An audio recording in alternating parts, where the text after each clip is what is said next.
So I look straight into the camera when I sit down. Yeah. I do camera. Yeah.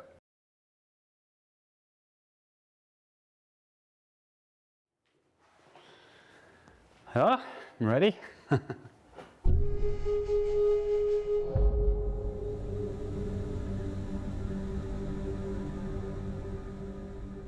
All right. Howdy, y'all. The Cape Epic is a completely different race what I'm used to normally. Anything can happen. You have these moments out there where you think nobody's coming. It's super hard, 8 days of racing. It asks a lot from the body. Mentally, it is exhausting just trying to stay on it the whole time. You're never allowed to be away from your partner for more than a minute or two. With the right mindset, with the right preparation, anything can happen. Probably the hardest part of being an athlete to manage pressure. We know that we are doing this for a good cause, and that's the reason why we get out on our bikes, and that's the reason why we're going to go through the suffering. On a bike, he zones out and he's dangerous. There was no way in hell I was going to leave her behind. Find the flow and play your cards right during the whole race. Each epic is completely different. There are so many dynamics that play into racing the Cape Epic and doing well at the Cape Epic. You work together from the moment the gun goes off.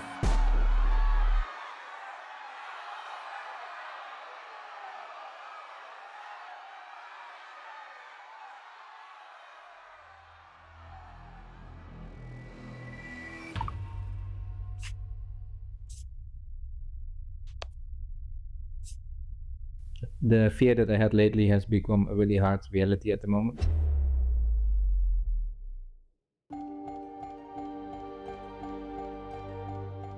Teams that fully trust each other, they are most of the time always the ones right at the front of the race. And if they're not, they trust each other to make it back at it. Those are the fighters in the back. Yeah, me and Wout had really big plans for this Cape Epic. No hiding that. But I was asking myself with this level, what's best for the team, what's best for Wout. Trust is something that we all need in life. When it comes to something like the Cape Epic, it's a huge segment to be successful within this race. Yesterday, they decided that I won't be doing the Cape. You have to trust the choice of your partner. It was so cool to see Sophia win the race back in 2022 when I was commentating on the race.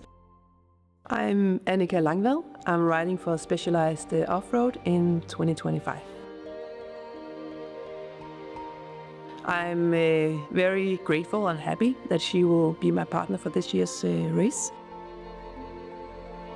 You have to trust your partner that he puts the same amount of effort in to get ready for the race.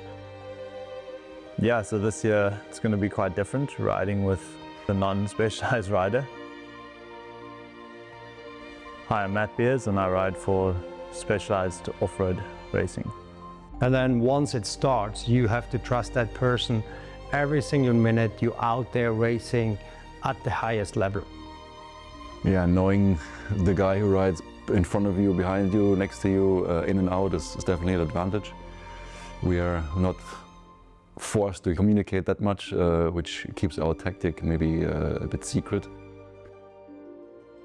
There's so much more trust that you have to put into your mountain bike.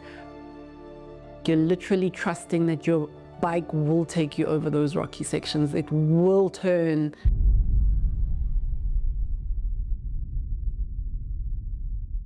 Trusting starts already early on, before you sign up for this race.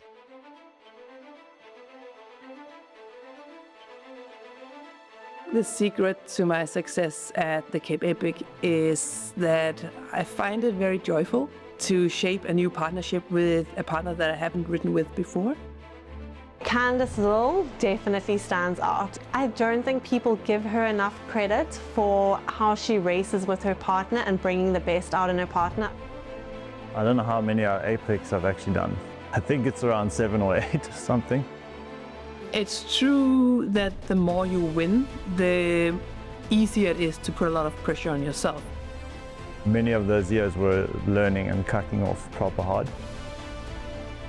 I do remember my very first Cape Epic overall victory with Ariane Lüttig. It was a very career-defining moment for me.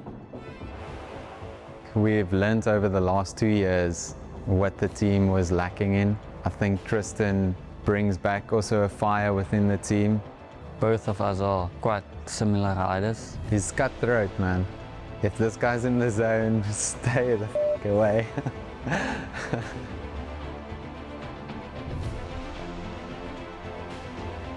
The experience of this race is also a big benefit for a team combination. Coming back and trying to win it a second time or even a third time, that is even more difficult. The first time I won in 17, we didn't really had expectations. We just came actually to try to win it the next year, but then some of a sudden we were in the position. And if you want to come back and win the race, it's much more difficult.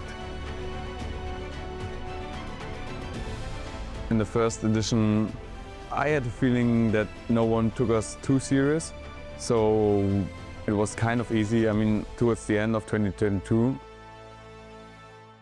and we definitely felt that on the second and third Cape Epic, they were watching us.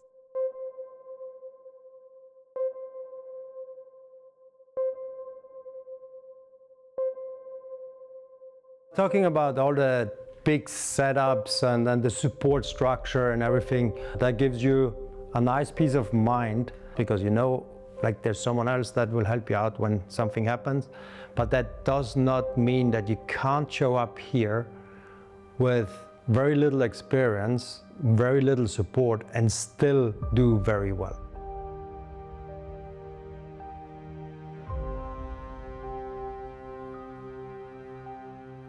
The Speed Company is like, when they won it the first time, they surprised everybody. And winning a second time, it's so much harder. They proved us that it is possible. When they came here the first time, they had very little experience. I think 2 people looking after them, and they still walked away with the win. They really took every single stage as it would be their first and last. They went in there and they just attacked from the get-go, and they just rode incredibly strong. Not much tactics in mind, just riding themselves to the front of each day, and they managed to get away with it. So even if you're not a team with like lots of money or budget, you can still come here, and the chance to do well is almost as big as anyone else. Guess it's my turn now. My name is Lukas Baum, riding for Speed Company together with Georg Egger. Hey guys. First of all, in our first edition of the Cape Epic, we were not able to afford anything else but one camper and the help of my father, so it was a family business from the start. For sure, they changed a lot of things. We are more experienced than ever. We also had a really bad experience now last year. Not only good vibes coming with the Cape Epic, but I think it's not a bad thing. We messed it up one time, and now we learned some things from that experience as well. Yeah, in the end, it's I think the same game as always. Stay cool and controlled.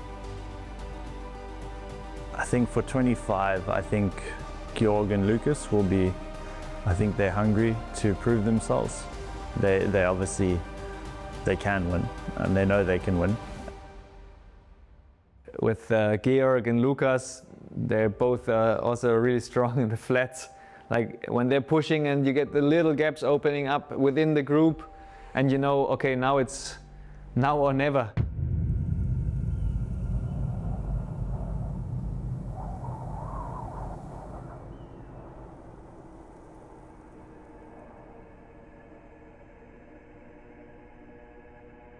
Here we go again. It is harsh out here. Are you strong enough? Are you prepared enough? Hi, my name is Sarah Hill.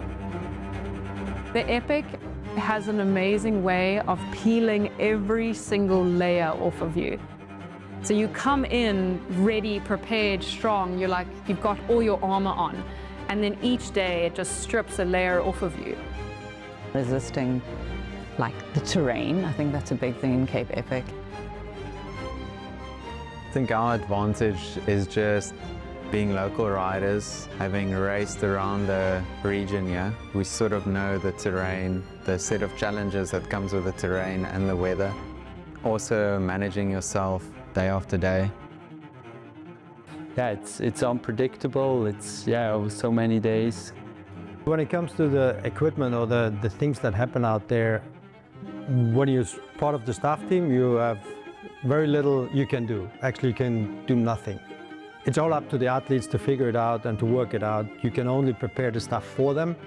There's 3 tank zones in each stage, or most of the stages, and you have all sorts of spares in there that the rider can use and take, and also the tools that you need for, but they do have to fix it themselves.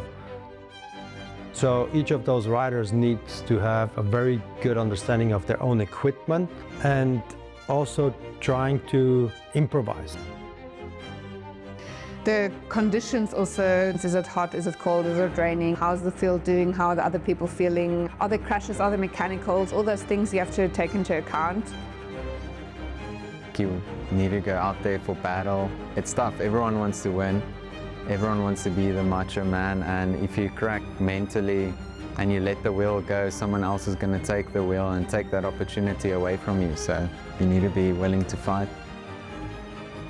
It's a bond that comes from fear, and it's a bond that comes from that pure exhilaration. You know, they say you have to experience pain to bond with somebody. You have to suffer with somebody to really get close to them. Like, through suffering comes unity, and my bike has given me that. I am Mamello. I am 41 years young, and I am a private chef by profession and a avid cyclist turned mountain biker. You don't know what will happen if you don't try. You got to try, because at the end of trying is triumph. There's a name you mentioned, and her name is Annika. Yes. Sometimes I do get a little bit of a reminder or a little note or comment or something that, oh, she's just like an animal. Maybe some riders are a little bit scared.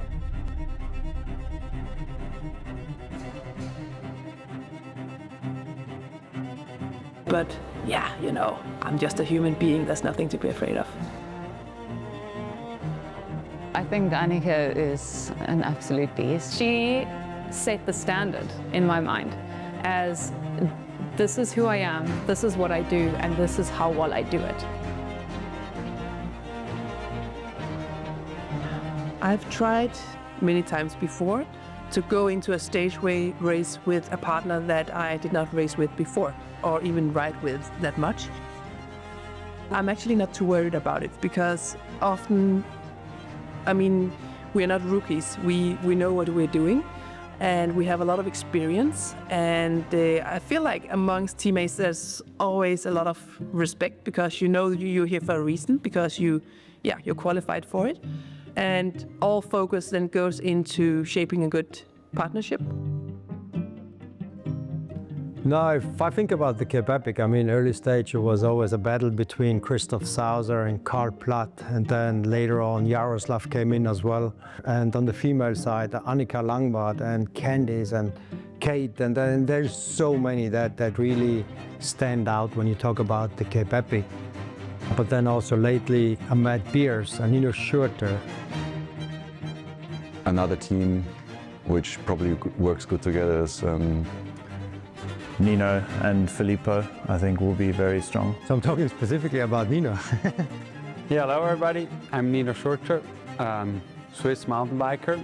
I'm professional since 2008. He's a good friend of mine, so I wouldn't say anything that offends him, but it's the reality. I think, a lot of people is asking why Nino Schurter hasn't won as many Cape Epics as he won World Championships. 36 World Cup wins, 10 World Championship titles, 2 times I won the Cape Epic. I'm not really scared of anyone really. I mean, there's definitely good riders. I respect riders for sure. Yeah, I think there's going to be some cool dynamics throughout the whole race. Yeah, there are riders that are so well accomplished, like Nino, for example, that everyone has been looking up for, I would say, during the last 10, 15 years, who are really special.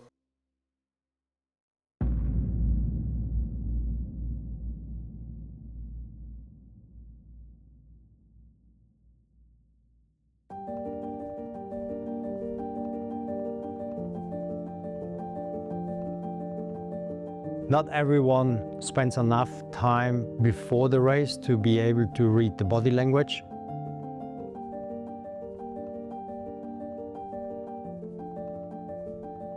Some of the athletes that have done it many times together, other events before, they don't even speak anymore. They know the body language of each other so well that no words are needed.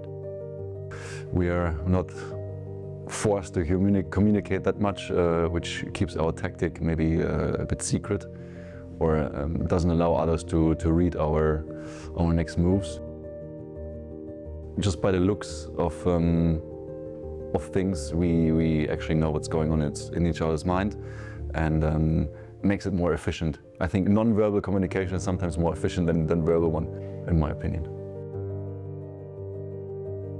With the youngsters, or some of the combinations that only met maybe the week before, it is super important to communicate, because sometimes when people suffer, they start smiling, and the opposite way around. So you never know exactly what your partner is going through if you don't talk, if you don't know the body language just yet. So it is crucial to have those conversations within the race and have them maybe not right in the bunch when everyone else can hear what you currently say, if you feel good, if you feel bad. Like, keep that as a tactic within the race, but with your partner you have to communicate. Well, the Cape is such high level that you can make a plan, but it's all more about take the opportunities you have. You can make a really good game plan, and then you're flat in the first kilometer, and then you just hold on, or other teams crash or whatever. There's like so many things going on that it's difficult to make a game plan. But good thing for me about we speak Dutch, we have to take care a little bit about Matt because he can pick up some words, I guess. But in general, there are not many Dutch-speaking riders in the front, so that's cool. I understand German, Wout understands French, so we are like quite covered if people start talking. I think the communication is just to watch each other, see how fresh they are. If they're still smiling, we can do something. If you also, I know Wout's body language, he knows mine. He also knows when not to push in the front and when to push in the front. And it's also about communication all the time. That's the most important. You have to be honest with yourself and with your partner.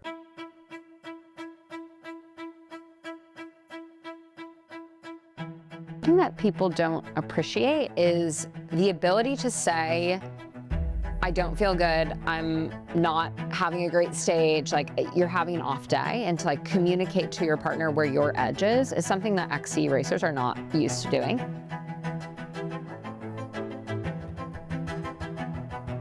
If you fake it, you're not gonna make it because it's 8 days of racing. Like if you just dig way deeper than your body's ready for on stage 1 or 2, like you can be buried halfway through the race and then be not much use to anyone. So I think Annika was really good with me. Like I was the rider who was gonna have to say uncle. And we were really good about like being honest in those moments of like the pace is okay, the pace is not okay.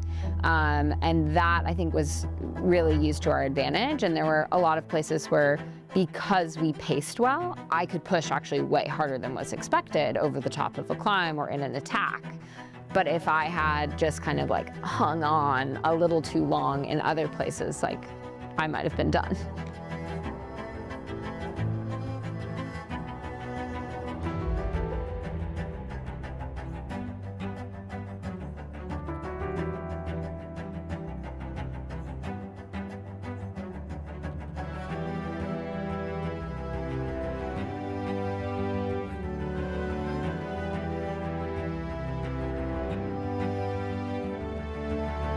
If you fake it on the first day and you go too hard and you go all in, whatever it is, be honest with yourself. Know your limits, your capabilities and everything, and talk to your partner because, yeah, together you're going to be in there.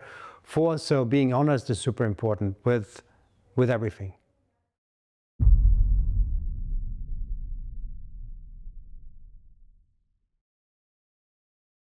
We started into the race knowing we could do well. If there's maybe a team that is racing in the front and they have a bad punch or something, you want to take advantage of that and try and make up time. You have to go into this different stages with a plan, but you also have to be adjustable to that plan, that you can take it as it goes. But with having Candice Lill there, yeah, it was going to be a hard race. In the Cape Epic specifically, the women are insanely strong, like mentally also, and just to push at that percentage of threshold. At the time, a lot of things can happen during the whole week of racing, even within the preparation. And the first rule, I would say, is never panic. I had my struggles during the race, and then we came closer to the end of the race and we were sitting in second and third, and we were lucky in a way that the specialized team had a crash and they were suffering from some injuries.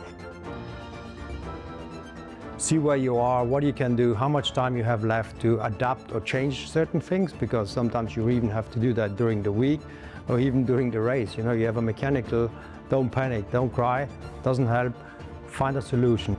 I remember Vera and I were racing, and I think it was through the Slunhoek Worcester area. It was very rocky, very difficult, and some of the teams one team had a mechanical, and then the next team was having a really bad day, and she was just feeling really, really flat. And we moved from 6th place to 5th place to 4th place. And I just remember coming through that finish line and both of us were just like, what? At an Epic, a lot has to come together and play into your favor to really do well. And I always say crashes, mechanicals, nutrition, it's all part of the week. It's not just racing your bike. So you have to be able to ride clean, to not crash, to not get mechanicals. There's so many things that play a role. And that played all into our favor, because then on the second last day, Amy broke a rim and we could get a big gap out of them, and then, yeah, we went into the leader's jersey.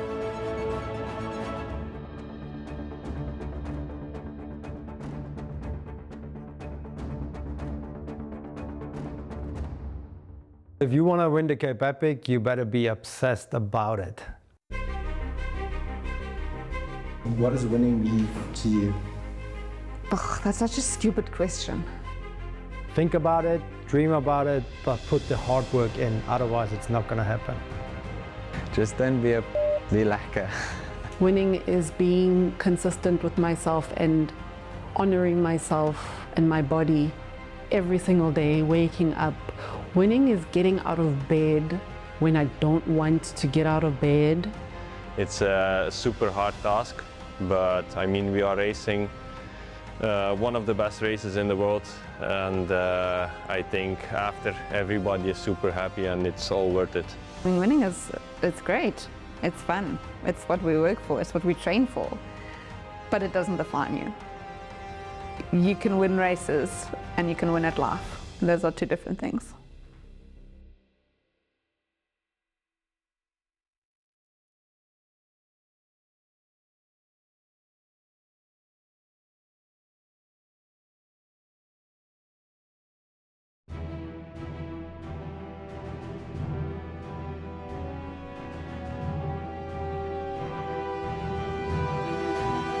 Also wer auch immer da jetzt zusieht, ich hoffe, ihr habt gut hingehört, und eine schlechte Nachricht noch, leider kommt die Nachricht zu spät bei euch an, weil Zeit zum Trainieren ist wirklich keine mehr.